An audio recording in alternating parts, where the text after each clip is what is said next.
And hello and welcome to the Citi Newsroom. My name is Vivian Kai, local coming up.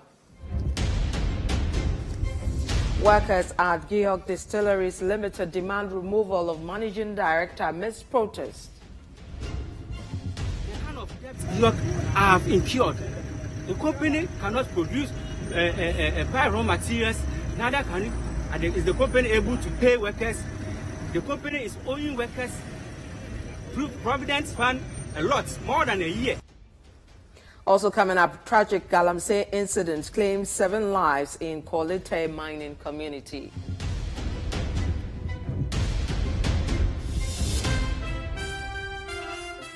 Still to come, Ghanaian social media influencer Hajia For Real extradited to the U.S. for alleged $2 million Lonely Hearts scam.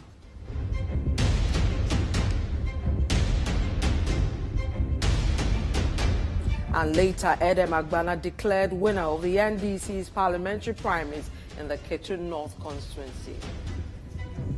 We needed to go with the original result. And that original result had candidate Eric Agbana having 360 votes, followed very closely by candidate John Adan, who had 359.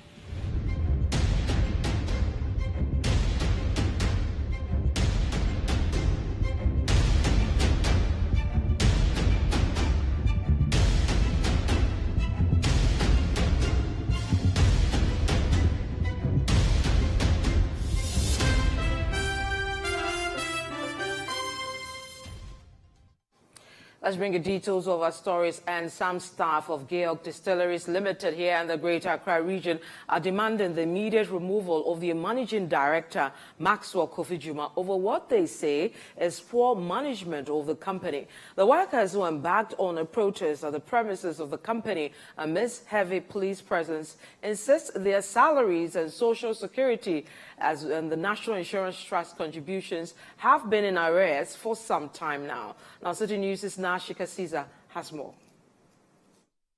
Clad in red armbands and red attire, scores of workers of the GHA Distilleries Limited on Tuesday morning embarked on a protest calling for the immediate sacking of their boss, the managing director of the company, Maxwell Kofi Juma. Even the presence of heavily armed police personnel at the premises could not deter the staff as they openly chanted that the MD must go. Their concerns, among others, are that their salaries have been in arrears for months and the non-payment of their SNIT contributions. The kind of debt you have incurred, the company cannot produce buy raw materials, neither can it. And is the company able to pay workers? The company is owing workers Providence Fund a lot, more than a year. SNITs and also other things. Earnings and salaries hardly come. As I speak with you, the company is about 2 months now having paid us. In fact, we've been in debt with our Providence Fund for over a year now. Most of us that have been on pension, okay, are in arrears for their Providence Fund to be paid to them. Okay, our SNIT is now in court. We are battling SNIT because of all these issues, monetary. Those even who have even signed for, let's say, insurances. The end of the month, the money will come, the insurance will not be paid to them. Now we are still in debt. The company is owing us a whole month's salary that has not been paid to us. As we stand now, we don't know when it will be paid. You are working and salary is not coming. Your pension is not being paid. Providence is not being paid. Your SNIT is not being paid. Then there's a clear indication. Even GRE, we owe GRE. We have been served a letter by GRE. SNIT has sent us to court. You understand? According to the Deputy Minister, we are owing over 300 million. So, Deputy Minister of which trade? They also accused Mr. Juma, who has been the MD of GHA for the last 6 years, of mismanaging the company and plunging it into debt. The MD was actually on a sick leave. So the IMC, according to the board, brought the IMC to look at the day-to-day activity of the company. And now, about 2 weeks ago, we heard the MD is coming back. So we were fortunate to have the Deputy Minister of Trade to come here in our premises to speak to us.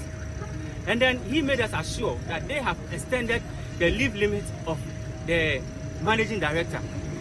So we were expecting him to resume at that time. Then suddenly he has come back.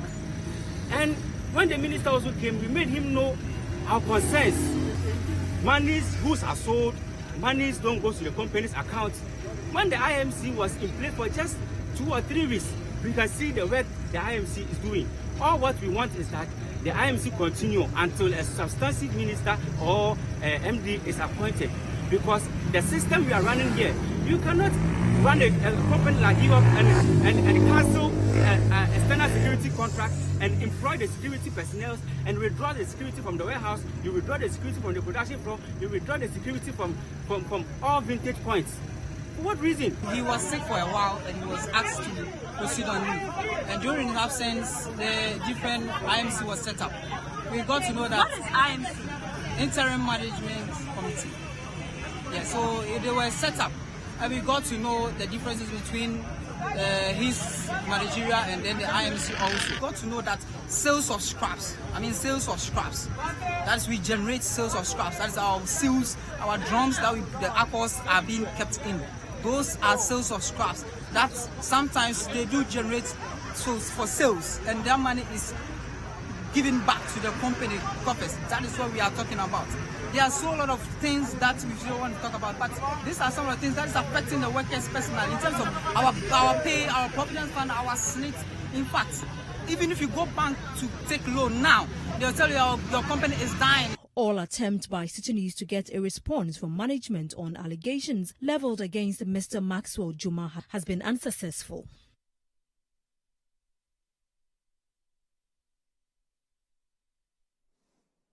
Now, Ghanaian social media influencer Mona Montrage, popularly known as Hajia For Real, has been extradited from the United Kingdom to the U.S. for allegedly swindling over $2 million from older single American men and women in a twisted Lonely Hearts scam. Citi News' Akosia Otre brings us details on this development.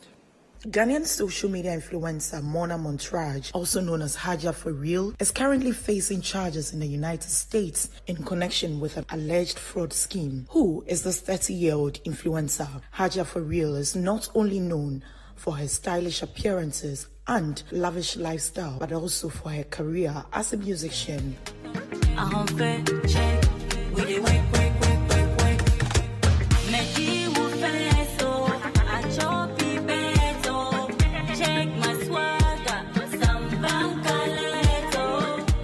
Luxurious cars, wealth, and physique attract a wide range of followers, both young and old, especially on social media platforms. She has amassed a significant following despite the curiosity surrounding the source of her wealth. Hajia has always maintained that she earned her accumulated wealth through hard work as a businesswoman and advises the young to do same.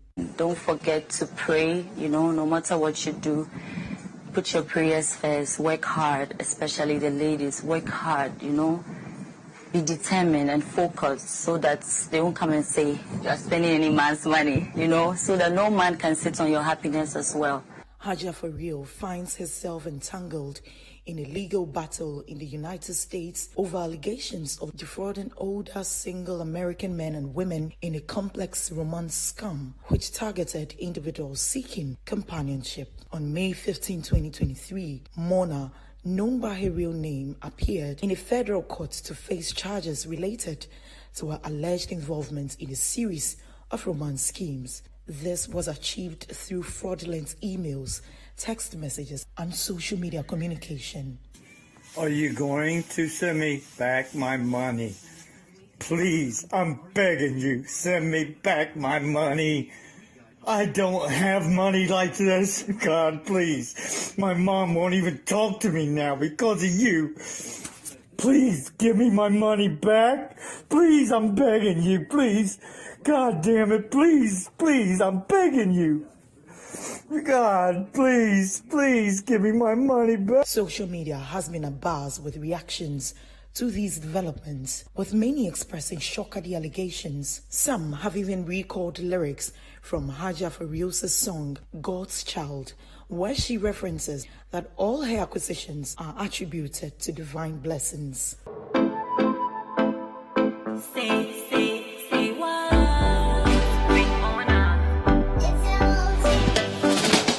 Make accounts of my blessings and my favor. Everything I am from the Most High. From the Most High. Naturally I'm blessed. Money that look on the face. When they see that I'm the best. Naturally I'm blessed. I don't even have to run the race. Naturally I confess.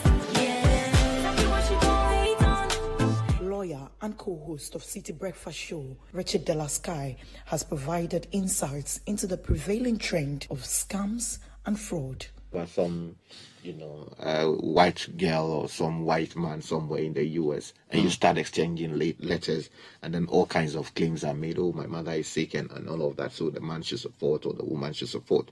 So, but now, because of social media, it's become a real big deal. So what is she accused of doing? We are told that she used, allegedly, herself, and working with other people, basically within West Africa, to lure unsuspecting victims in the U.S. People well over 50 years who are in search of love. Single men. Exactly, who are and in women. Allegedly, who are in search of love. She used herself to lure them to wire all kinds of money. The reason is that between 2017 and now, worldwide, several billions of US dollars lost. In that Yes, yes. I can give you the express numbers. Wow. Because of romance scam. And the point is that people are so shy, they don't want to speak about it. As in victims? Yeah, the victims. So, you are looking for love, you go online hoping to get love there. Someone finds you and says, look, Charlie, I like you like that. Let's do it. And then as a result of your search for love and falling in love online, you are manipulated into emptying your bank account and sending that money all the way to Africa or somewhere in the Gulf. Hajia For Real has pleaded not guilty to the charges, and both her lawyer and the prosecutor's office have confirmed that she will be released on home detention at her aunt's residence in New Jersey in the coming days. She will be required to post a $500,000 bond and wear a GPS ankle monitor for tracking purposes.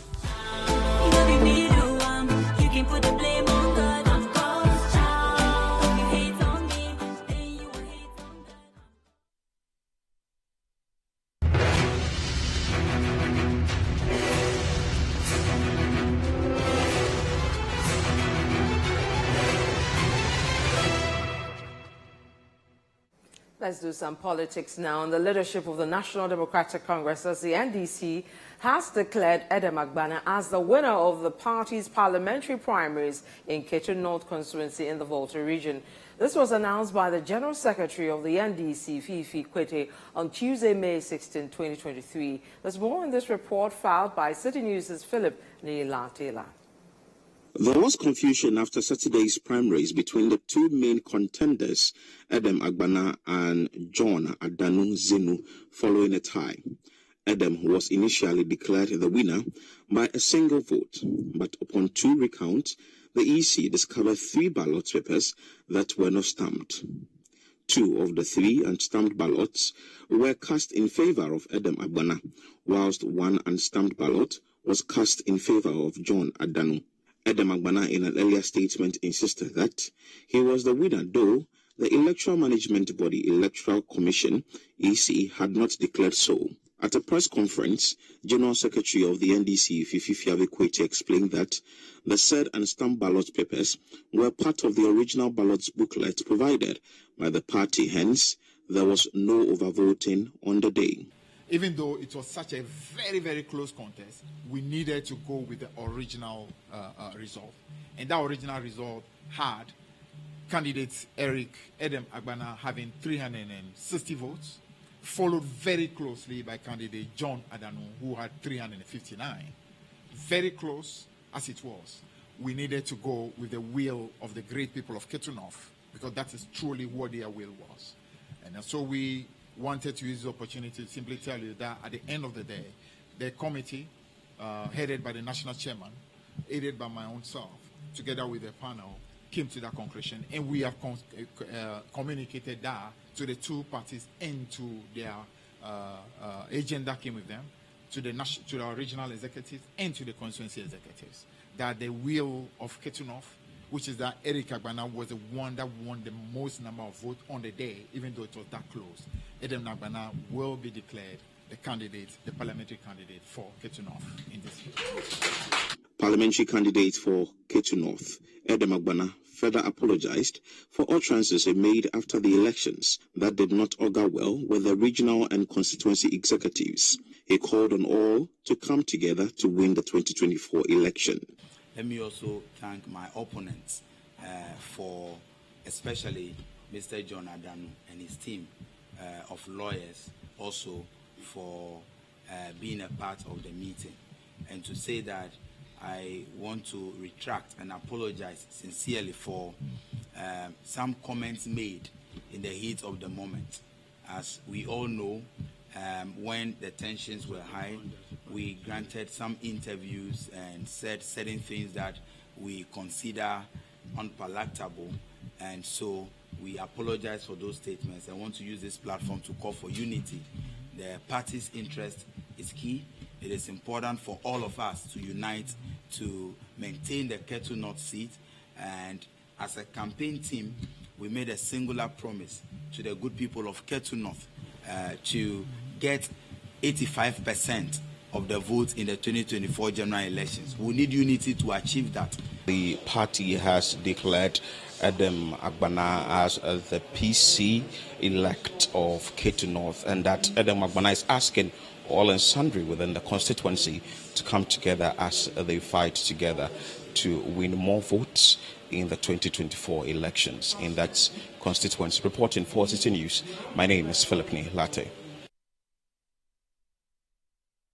Meanwhile, the Ashanti Regional Secretary of the Opposition National Democratic Congress, Dr. Francis Amoakohene, has urged the Office of the Special Prosecutor to prioritize addressing national issues related to corruption rather than diverting attention by focusing on internal party matters. Now, his comments come in response to the Office of the Special Prosecutor summoning a former parliamentary hopeful who was captured in a viral video spraying cash during the recently concluded presidential and parliamentary primaries of the NDC. Now, Citi News' Hafiz Tijani has more.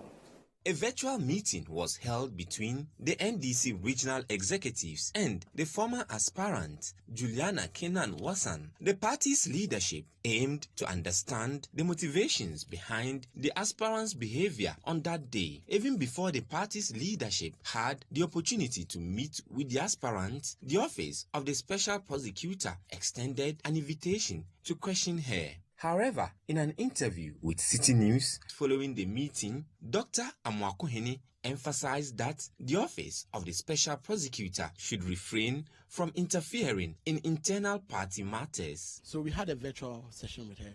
We wanted to understand what accounted for what we saw in the viral video and the intention behind it. And after having that meeting and that engagement with her, we have noticed that the Special Prosecutor just wants to be relevant. And I'm putting that on record. With all the issues that are happening in the country, if the Special Prosecutor wants to prioritize this minor issue as against the corruption that is going on, Professor Frimpong Boateng's Galamsey report, the Al Jazeera's Gold Mafia report, wants to prioritize this ahead of that. I mean, it's like the Special Prosecutor does not know what he's about. What he's doing. He knows that, oh, something is trending, let me just jump onto it. That case is not going anywhere, okay? But the intention and what really surrounded, happened within that space of the elections was nothing to be worried about. And again, that was not even the premises for the elections, okay? The means within which the money was in the air whatsoever does not speak well. But if you take your time to listen to the issues as occurred, or the events as preceded what you saw on the video, you will understand that that candidate cannot be faulted. And definitely Are you defending wrongdoing? You see, this is not wrongdoing. And let me put this on record, that everyone is innocent until a court of competent jurisdiction proclaims otherwise. The NDC's Ashanti Regional Secretary acknowledged that the party condemned the aspirant's behavior but expressed skepticism regarding the outcome of the matter. There is not a national issue and it is not going to save the dying city. What was the response from the candidate when you spoke to her? You see, because of the invitation, the purported invitation by the special prosecutor, we are careful on commenting on the issues officially but all I can assure you is that the matter is going nowhere and it's an internal party matter. Will you aid the special prosecutor if need be? Aid in what sense? Aid in what sense? We have she's a member. She still remains a member. Okay? Despite all the things you saw on social media, for which in the initial stages where we saw it, we all condemned it. And I'm saying that condemnation was based on a video without having a full complement of the story behind the video. And I'm saying that we crucified her for nothing. And the invitation is neither here nor there. So on Thursday, when she goes, definitely I'm hopeful she will make a good case for Ghanaians and the special prosecutor to know that there are important issues to prosecute. The former parliamentary aspirant is expected to attend the special prosecutor's invitation on Thursday. Now, the leadership of the NDC in the Ashanti region maintains that the special prosecutor must focus on trending national issues and leave internal matters for the party to resolve. Hafiz Tijani, Citi News, Kumasi, Ashanti region.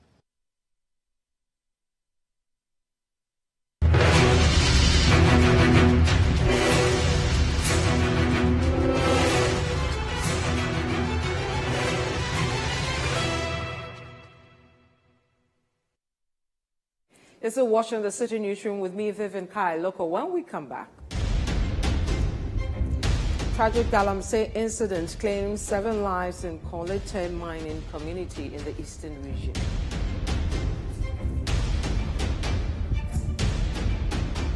Stay with us. We'll be back with that story and many others.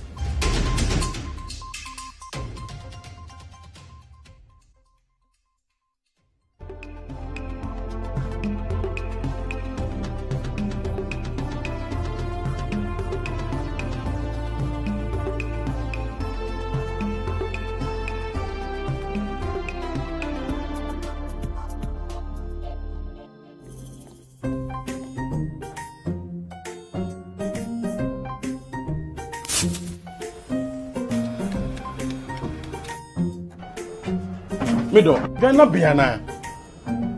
What if I tell you about this? Every time I just say, baby, shit. Mangashi. Junior!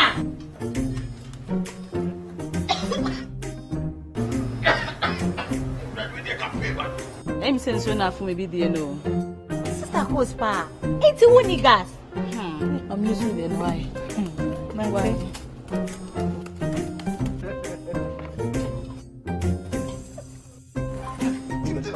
Down Yankanawa. Sister Cos. Use gas. Gas ye fast, and ye easy, and ye convenient. And come wow. LPG, let me see your hand. Who are gas? Yeah, oh yeah.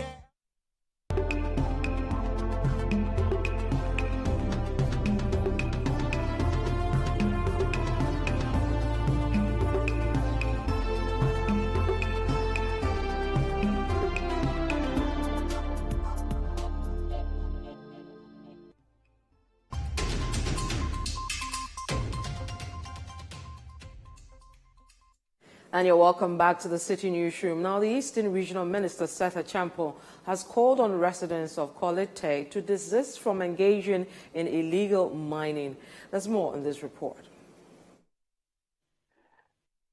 This accident occurred in more or less a confluence in a border area where you have the 2 municipalities, Go West Municipality and Brim North Municipality, sharing administrative political boundary. And so in that area, more often than not, even though that falls more under the political administration of Brim North, in the Ghana Police Services Administration boundary, it falls under the Nkoko Divisional Police. So this is how it is affected. However, we are been battling people in the Brem North area who have been going on illegal activity against Newmont mines concessions. Now look at it, there is 7 people dead. And we are still on the search, taking people to see how many people are left there in the pit. And it is not an easy task exhuming these bodies from the belly of the earth. It's so painful. If you look at what is happening, nobody is happy about it.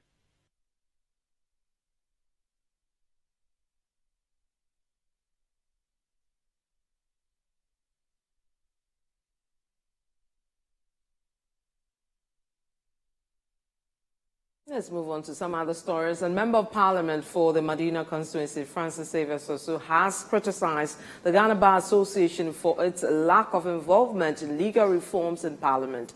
Sosu made this statement at the launch of Amnesty International's annual death penalty report here in Accra. Rachel Engman has more in this report, read by Hansen Ajiban. The death penalty has been a topic of intense debate for decades.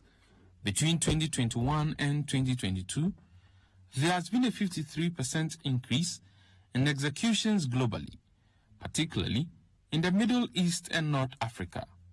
In West Africa, Ghana has been considered as a leader in human rights, the rule of law, and governance.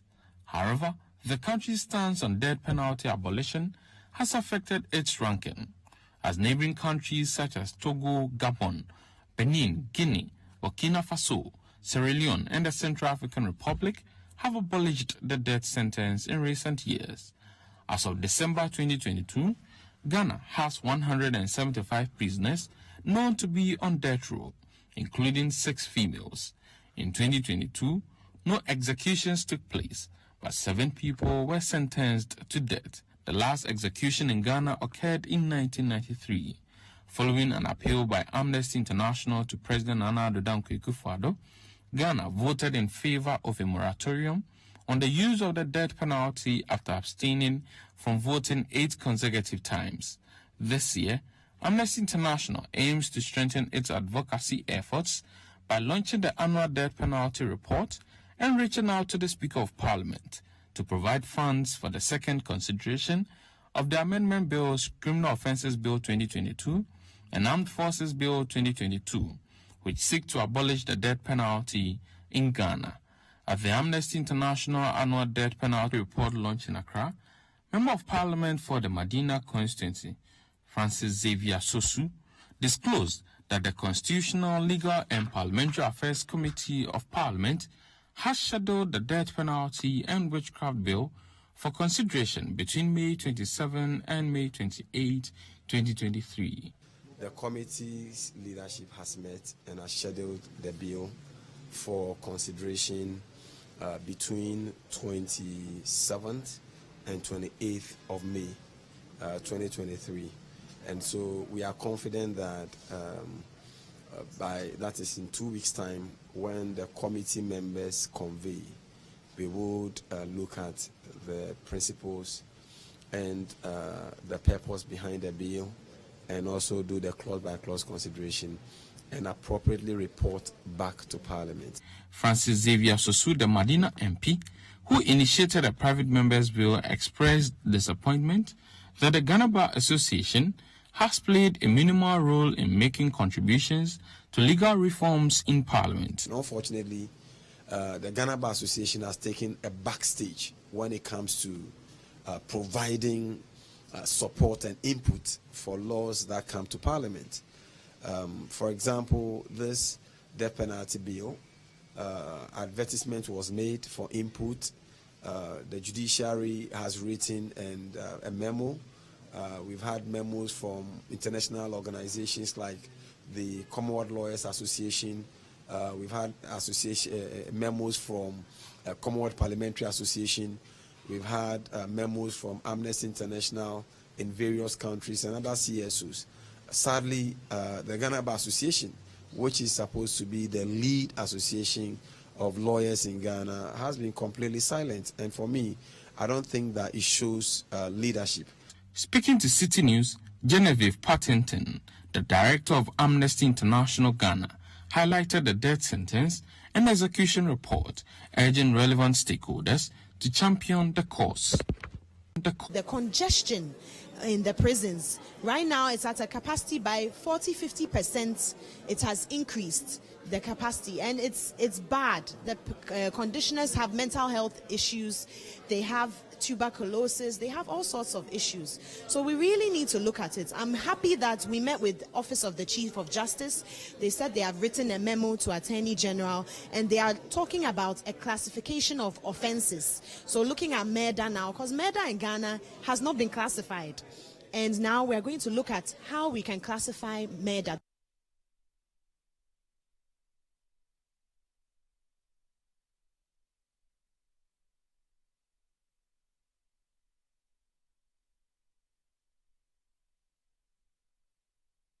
Now, the Public Accounts Committee of Parliament has referred management of the Adan Senior High School in the Greater Accra region to the Attorney General for prosecution over procurement breaches. Now, this comes after the 2020 Auditor General's report revealed that the school procured some frozen fish amounting to over 56,000 Ghana cedis without competitive price quotation from other suppliers. Now, Citi News' Nia Yikwe Okain has more.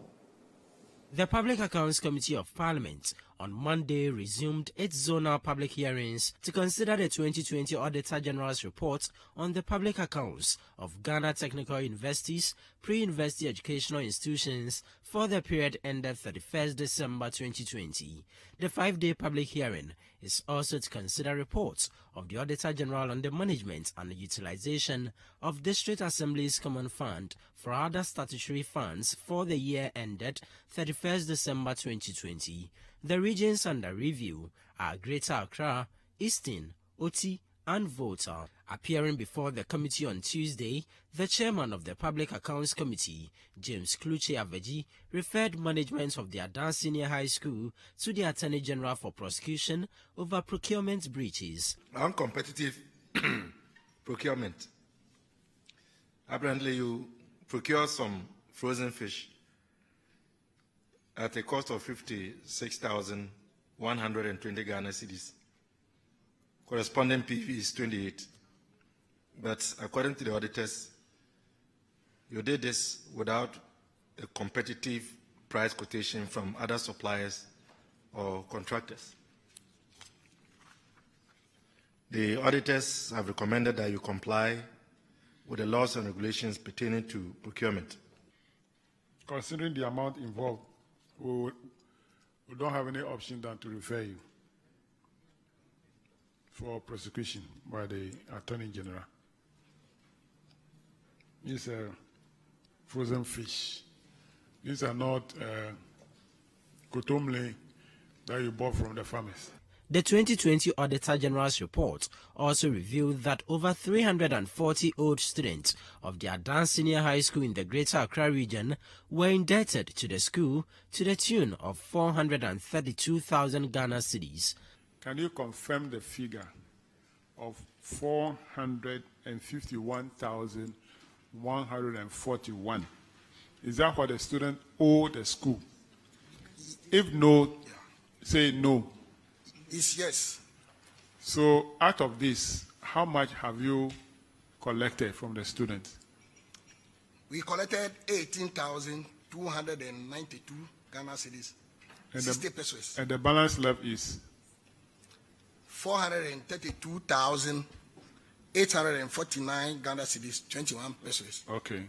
The report also cited the Lejokuku Municipal Assembly in the Greater Accra region for failing to account for 3 missing vehicles and 4 motorcycles. The first one, Nissan GV160-14, that was what was seized by the court under a Ganishe order. We have contacted the lawyer on the other side, and he's currently not in the country. He has promised us that upon his return, he will make the documents that he'll make available to us, the supporting documents for us to show. The other 2, Nissan GV1085-14 and Asho GN8466-13, have been auctioned, and we have the necessary documents to show. You're still watching the City Newsroom with me, Vivian Kai. Look, when we come back, Chamber of Petroleum Consumers COPEC predicts a further reduction in fuel prices, especially in the first pricing window.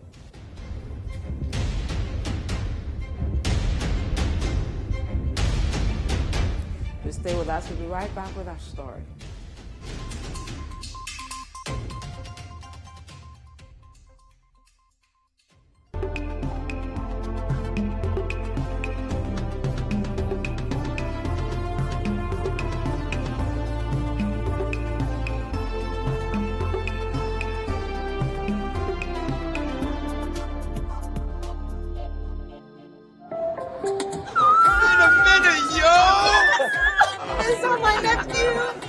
Wow, this place has changed, yo! Yo, Ajma, look at you all grown up, yo! Some things never change, like Gino's quality recipe that gives my food that rich color, unique natural taste every time. Smells good, yo!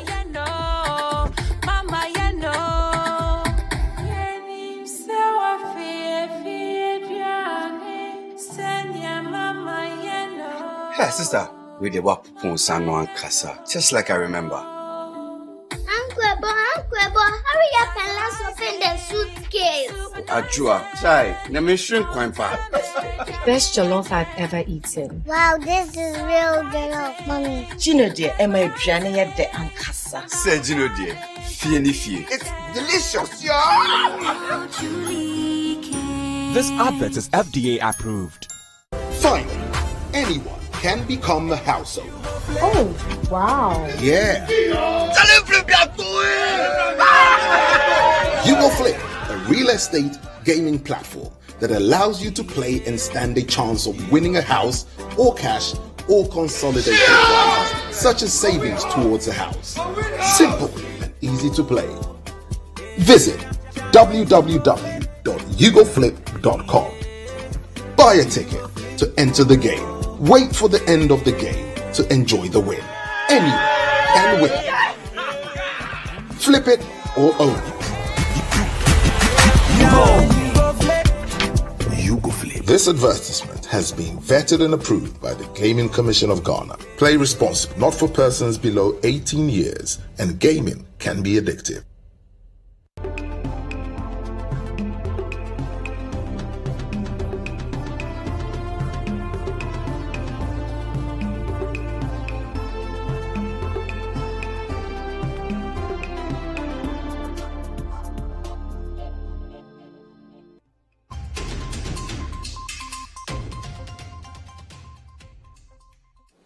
And you're welcome back to the City Newsroom. Now, the Electricity Company of Ghana, ECG, has taken proactive measures to address potential challenges faced by customers when using its digital platforms to purchase prepaid credit. Now, these measures were introduced after the recent launch of the digital payment service.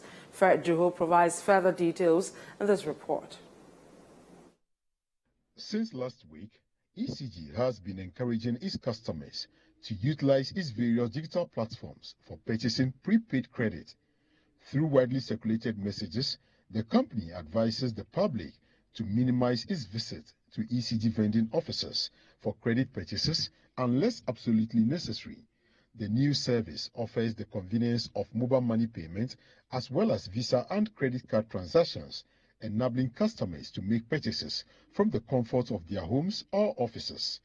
Fred Bembil Johnson, the Public Relations Officer of ECG's Accra West Region, expressed confidence in the company's recently introduced cashless system during an interview with Citi News. He emphasized that the cashless system aims to improve customer convenience and enhance ECG's revenue by simplifying the process of purchasing prepaid credit. For any of our offices you visit, we are not taking cash for any payment. And here what we are advising customers to do is this. If you're able to download this app, you're able to pay any monies you owe us through the app, and so you may not even need to come to us. But if you come to us, then it means you must load your cash on your mobile money wallet, and then through the support that our executives will give you in the office, you'll be able to make payments to us. So we are not taking cash payments, but only through the mobile money or through the bank. That's where you can use your MasterCard or your Visa card. For the customer, the advantage to you is that you can actually transact with us from the comfort of your home or from your office or anywhere you are. So once you have this app, what it just means is if you owe us a bill, you don't need to come to any ECG office, join a queue and seek to make a payment. You can just log on, add your meter and make payments. So we have a team that's constantly monitoring and ensuring that even if there are challenges that pop up, they are resolved in the shortest possible time. So for customers who come to our offices, we have trained all our staff for executives in the various district offices. And so if you have a challenge in how to either download the mobile app or to use it.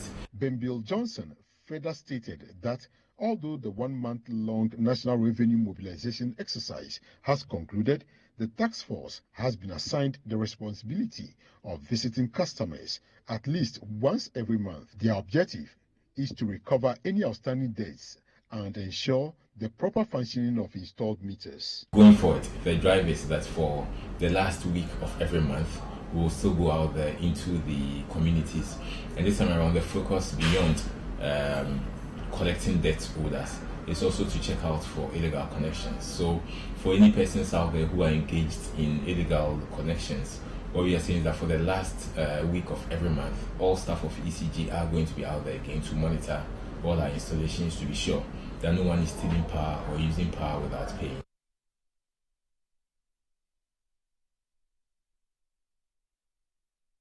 Now, the Chamber of Petroleum Consumers, COPEC, is predicting a further reduction in fuel prices, especially in the first pricing window of June, as Ghana secures its IMF deal. This comment by the group follows the recent decrease in fuel prices during the second pricing window of May. Citi News' Daniel Sakite has more on this report, read by Charles Owusukumi. Salihu Musa Shaibu, a taxi driver with over 15 years of experience in the transport business, has witnessed the fluctuations of fuel prices for over a decade. He used to fill his tank with 150 Ghana cedis and make profit of at least 350 Ghana cedis in the past, but the situation has changed. Despite the continuous decline in fuel prices during the first quarter of 2023, Salihu Musa Shaibu mentions that it has had negligible impact on his business. In fact, it's very, very serious now. The price we are buying fuel now is too much. So it's really affecting our business because you work, maybe by the end of the day, you buy about 4 gallons. That's the minimum. You buy about 4 gallons.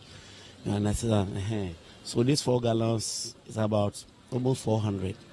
You see, and it says, it's really affecting us. Spend about 150 cedis, and by the end of the day, you get about 400 or 350. Maybe if you deduct your sales about 70, 80, you get something home. But now, all the money that we get goes to fuel. We can't compare. We just take it like that. It's irrelevant. But what we do, what do we do? We'll take it like that. In light of a communique issued that asked drivers to reduce transport fares by 10% effective Wednesday, May 17, Salihu Musa Shaibu expresses his preference for maintaining the old fares. However, he acknowledges that he has no option but to comply. You would have wished that the reduction wouldn't come in terms of transport? Yes, I would have wished so. You see, but my problem is they should focus on the other items apart from the fuel. Fuel prices consistently declined during the first 2 months of 2023 and in the first pricing window of April. However, prices were adjusted upwardly in the second pricing window of April. The first and second pricing windows in May, on the other hand, have seen a significant reduction in fuel prices. For instance, a litre of petrol, which was previously sold at 12 cedis 64 pesos at leading oil marketing company Goil, is now being sold at 12 cedis 30 pesos. Similarly, a litre of diesel previously sold at 12 cedis 64 pesos is now selling at 12 cedis 30 pesos as well. The Chamber of Petroleum Consumers, COPEC, believes that a drop in fuel prices was expected due to the fall in the price of crude oil on the international market. They predict that there will be a further reduction in the fuel prices in June as Ghana secures its IMF deal. With the IMF coming in, there's every possibility, every indication that yes, the first pricing window of June should see a significant drop in the fuel prices, because our Citi will be stable by then, and we are also picking up indications that gasoline on the international market per our benchmarks, per the international benchmarks will also be going down, and that should push prices at the pumps also down. Unfortunately, I cannot agree with government on the policy of good for oil making any significant gains as far as prices at the pumps are concerned. I can tell you for a fact, though, that good for oil has absolutely nothing to do with the prices at the pumps that we are witnessing. Indeed, some of the products, some of the OMCs have indicated that the product that is brought in do not meet their required standards. Some of them use RON 95. You go to Bust, and what they have is about RON 92, RON 90. Meanwhile, some commuters who spoke to Citi News regarding the directive to reduce transport fares by 10% indicate that they expect a smooth implementation of the new fares to prevent conflict with drivers. The drivers need to be fair so that when the passengers board the car, they need to tell them the new prices. So I think it's going to cut all this confusion and stuff. But if they are not fair, these confusions are going to raise up. So I think they need to be fair to us so that everything will be okay tomorrow. The Ghana Private Road Transport Union, GPRTU, has advised drivers to comply with the expected reduction in transport fares while urging passengers not to engage in conflict with drivers. I will appeal to the passengers. They are our customers. They are the raw materials we use to operate. Without them, the transport union, the drivers, and the owners cannot work. So what we are pleading with them that they should listen to us. They shouldn't use their own calculator to calculate what they're supposed to pay. In some cases, when the fares come out like this, when you work there may be some fractions. Maybe, I will use this one as an example. It may be that they will charge you 4 cedis, 54 pesos. But they will decide that the 54 pesos will create a problem, so they will remove the 54 and charge you 4 cedis, 50 pesos. The only advice I have for my drivers is that they should not try to be worse than the public. We are begging them. They should stick to what we have come out with. Duncan Amwa, the Executive Secretary of COPEC, states that drivers of ride-hailing apps must also reduce their fares as fuel prices reduce. We are also looking at a situation where the online transport operators will stick with these directives and ensure that the teeming Ghanaian commuting public who depend on their services will not be charged way more than the private transport operators have done. So it should cut across. Fuel prices have come down. The last time we reduced transport fares, fuel was around 15. Now it's 10, 11, maximum 12. There's been some significant reduction. So if fares are going down, we would wish that not only would GPRTU and the VIP guys go down, but the online transport operators should also make a deliberate effort to ensure that their commuting clients also get the needed adjustment downwards.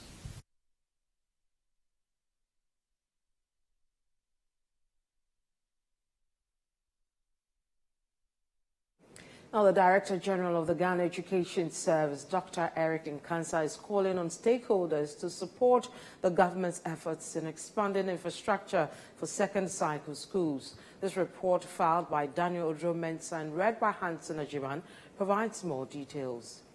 One of the key objectives of the free senior high school policy is to enhance school infrastructure and facilities to accommodate the expected increase in enrollment. In order to address issues of overcrowding, the government introduced a double-track system to alleviate pressure on school infrastructure. However, some schools, including the Presbyterian Boys Senior High School, are still facing challenges with their infrastructure. In response to this, the University of Professional Studies Accra has donated 50 bunk beds to Presec to help alleviate some of the school's physical infrastructure challenges. Dr. Eric Agbana, the Director General of GES, commended UPSC for their contribution and encouraged other stakeholders to follow suit. On behalf of the Ghana Education Service and Presec Legon, I want to express our profound gratitude to the management and the council of the University for Professional Studies for this significant contribution to the school and, for that matter, Ghana's pre-tertiary education. I would like to encourage all other stakeholders to emulate this very good example from the UPSC and join hands with government to build this country's education. Ladies and gentlemen, since the introduction of the government's free SHS policy, student enrollment continues to witness a boost. And this has necessitated an increased need for a number of school infrastructure and amenities. Professor Abednego Oko Amate, the Vice Chancellor of UPS, explained that their decision was driven by the school's growing population and its need for furniture. Yes, in the government, but also those of us also in academia. And therefore, we ask some of the things that we can do to help, at least the low-hanging fruits, the basic ones that we can do. And we've got to realize that because of the increase in the numbers, there's a need for you to have furniture. We took the case to the University Council, and the council agreed that we must give a token, which is the reason why we are here. And what we bring today is to bring 50 bunk beds, which means that it can contain 100 students. David Ojija, the headmaster of Presec Legon, urged the government to address the school's infrastructure needs promptly, particularly in preparation for the West African Senior School Certificate Exams, WASI. Since today is for furniture, I will not mention other things, but only this classroom and then the dining hall furniture. We'll be very happy, especially because WASI is coming soon. And when all Form 3s take their desk, the rest will not get for classes. Currently, they mobilize benches to the classroom. Some are sitting beside their colleagues and other things. So that's the only request I would like to make this morning. But in the midst of all these challenges, Presec, we don't allow excuses to compromise our standards. We continue to do our best, so we produce the results, and that is our mandate. I want to assure you this morning that with or without the furniture, we will continue to be the best. We just need it so that we do double of that. So this morning, I welcome you and pray that you have a happy stay in Presec. DG, if you have enough time for the day, I would have invited you to take a tour of the compound to have a fair knowledge. Otherwise, another day we'll do so.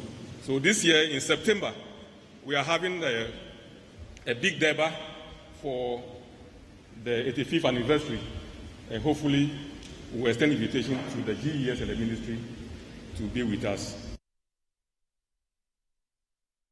Well, that's it for today's edition of the Citi Newsroom. Our website, citinewsroom.com, has more.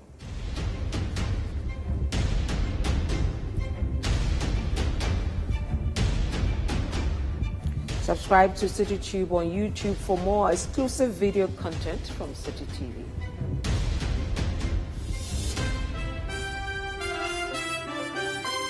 My name is Vivian Kai Loco. Many thanks for joining.